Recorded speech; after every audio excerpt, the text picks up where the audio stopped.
Environmental Impact Assessment or EIA is the process or study which predicts the effect of a proposed industrial or infrastructural project on the environment.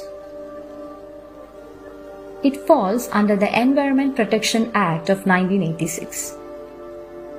EIA covers projects such as mining of coal or other minerals, infrastructure development, thermal, nuclear and hydropower projects, real estate and other industrial projects.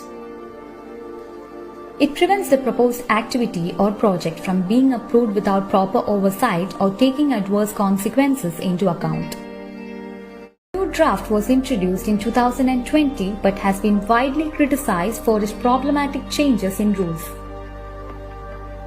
The 2020 draft of EIA allows post-facto clearance.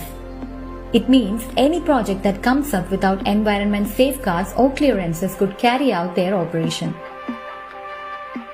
In the new EIA draft, there is a list of projects exempted from the assessment. These include any project the government categorizes as strategic. Once a project is considered as strategic, then no information related to such project shall be placed in the public domain.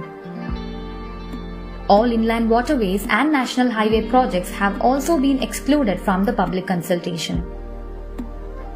There is a provision that exempts construction projects of up to 1,50,000 square meters from EIA and public consultation. According to the new draft, violations can only be reported by a government representative or the project proponent and not citizens. Any environmental impact assessment is presented for a public hearing. It gives the public a chance to understand the project and its whole process. Inadequate time for public consultation questions the transparency and credibility of the assessment process. But the new draft cuts down the current 30 days for public consultation to 20 days.